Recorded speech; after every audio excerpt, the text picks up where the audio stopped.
नमस्कार. रामकृष्ण हरी. हरिनाम सप्ताहाचे मंतरलेले ते 7 दिवस. 7 दिवसाचं भागवत संपलं. कसं संपलं ते कळलंच नाही.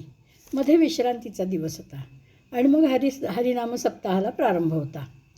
मंत्रमुग्धतेत अर्थात हरिनामाच्या गजरात पार पडलेले ते 7 दिवस. सारा सोहळा दृष्टीसमोर आज उभा राहिला. हरिपद वास्तूत अगदी आनंदाचं आणि उत्साहाचं उदाहरण आलं होतं. हरिपद पण खुश असेल. 125वा भजन सप्ताह याच वास्तूत बोडस, दांडेकर, बर्वे, सोनी, ठाणेदार या भगवत भक्तांनी हा सप्ताह सुरू केला. ती परंपरा पुढे मामा, नंदामामा, विश्वेशमामा यांनी तशीच पुढे चालू ठेवली. आजपर्यंत अनेक अडचणी अगदी कोविडसारख्या येऊनही खंडित न होता आज 125व्या वर्षात पदार्पण झालं. खरोखरीच सर्वांसाठी भाग्यक्षणच आणि म्हणूनच हरिपद वास्तूला विशेष आनंद झाला होता. वास्तू खरंच तथास्तु तथास्तु म्हणत असते. तसंच झालं. या टोकापासून त्या टोकापर्यंत घातलेला तो मंडप, केळी असलेले ते केळीचे खांब, ऊस, आंब्याचे डहाळे स्वागतासाठी मुख्य प्रवेशद्वारावर अगदी उभे होते. सडा रांगोळ्यांनी सारं अंगण शोभिवंत दिसत होतं. अगदी मंगलमय वातावरण निर्माण झालं होतं. पण हे सारं बाहेरचं दृश्य आणि आतलं दृश्य ते तर अजून वेगळेच, पवित्र. भगवान गोपालकृष्ण, ज्ञानोबा, तुकोबा, एकोबा यांच्या प्रतिमेसह गोपाळ काका, मामा यांचे फोटो, त्या फोटोंना अगदी ताजे हार आणि ते करण्याचं आणि घालण्याचं काम करणारे वाठारे काका, तेही अगदी ते प्रेमानं एक दिवसाआड करीत. हारांबरोबर त्यांचं भावदर्शनही फार छान असे. पताकांनी तर अजूनच शोभा आली होती. भिंतीवर नरसिंह स्तवन होतं, मारुती स्तवन होतं, रामनामावली आणि इतर छोटी भजनं सर्वांना म्हणता यावी अशी लावलेली होती. देवाऱ्यात पांडुरंगाचं अधिष्ठान आणि भागवत ग्रंथ आणि त्याभोवती सुरेख रांगोळी आणि सतत तेवणाऱ्या समया. सारा थाट अगदी सात्विकतेनं भरलेला आणि भारलेला.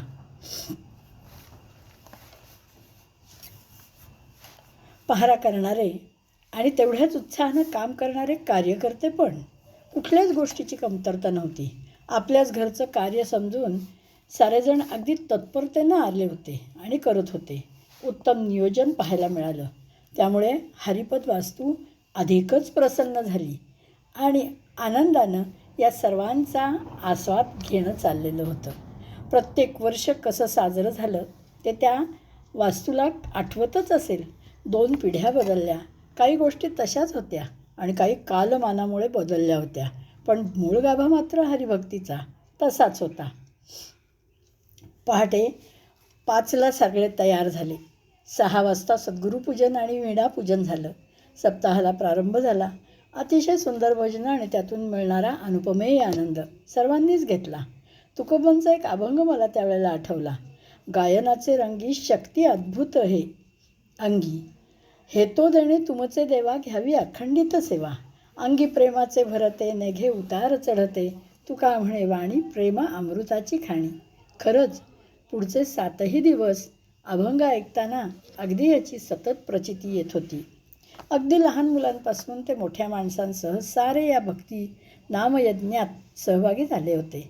परिसरातील मंडळी होती, लांबून येणारीही भक्त मंडळी होती. आजूबाजूचे शेजारी, बर्वे, आठवले, ओगले, दांडेकर, जाधव, जोशी, उत्तुरकर आणि खास सप्ताहासाठी आलेली पाहुणे मंडळी आपापल्या परीने सारेच जण आनंदाचा अनुभव घेत होते. 24 तास पहारा. कधी टाळांचा जोरात गजर तर कधी मंजुळ ध्वनी. वातावरण अगदी कायम भरलेले. दुपारी 1 ते 2 मुलांचा पहारा. 5 ते 15 वयोगटातली ही मुलं वेगळ्या वेगळ्या स्वरात भजनं म्हणायची. त्यांची सगळ्यांची ऊर्जा फारच वेगळी होती आणि ती ऊर्जा पाहून क्षणभर असं वाटलं लहानपणं देगा देवा. पण त्यानंतर 2 ते 3 या वेळेला मुली असायच्या. मुली अगदी गोड आणि कोवळ्या स्वरात गायच्या. सगळे त्यांचे स्वर सात्विकतेने ओथंबलेले असायचे. खरंच खूप ऐकत राहावंसारखं वाटायचं. त्यानंतर 3 ते 5 भगिनी मंडळांचं भजन असायचं. प्रत्येकीला आपण सेवा सादर करावी असं वाटायचं. अगदी उत्साहानेच सगळ्याजणी सेवा सादर करायला यायच्या.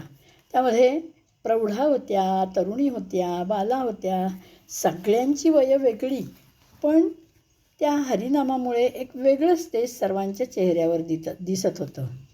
मग त्याच वेळेला फेर धरायच्या, टिपऱ्या, फुगड्या, इतर खेळ यात कधी 5:30 वाजायचे ते समजायचेच नाही. त्यानंतर दररोज सकाळी संध्याकाळी 6 ते 8 कीर्तनं असायची. सगळे तरुण कीर्तनकार. भक्तिप्रेमासहित एक प्रकारचा जोश सगळ्यांच्या कीर्तनात असे.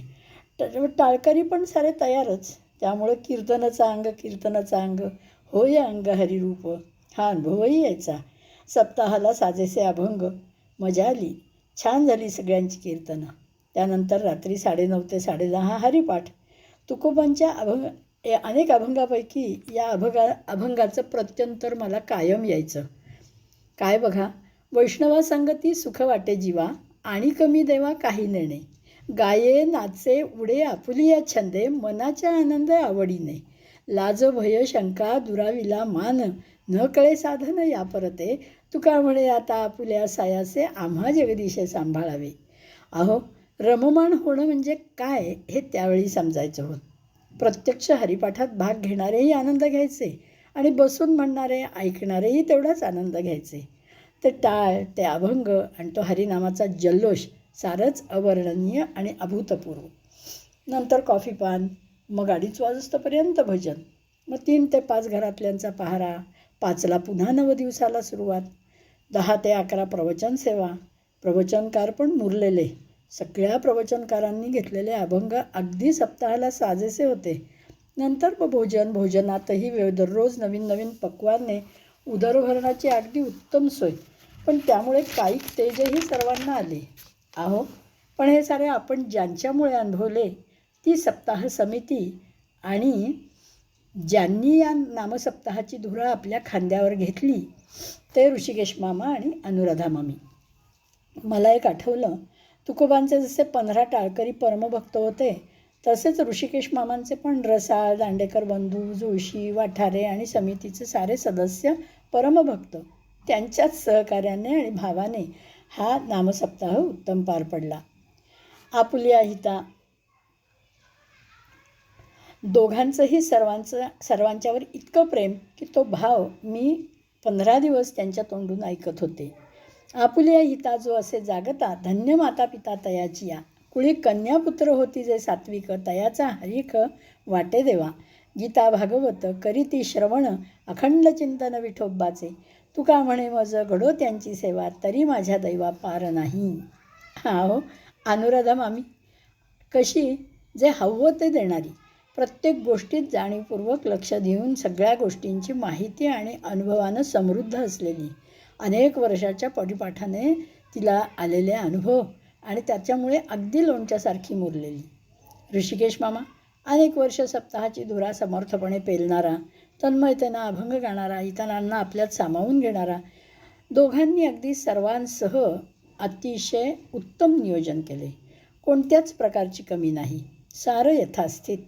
या सर्वांना साथ देणारा पद्मनाभ, कुठेही काम पटापट करणारा, अभंग सांगण्यापासून ते अगदी शेवटच्या दिवशी कीर्तन करेपर्यंत सगळं करणारा, जबाबदार, उत्साही तरुण.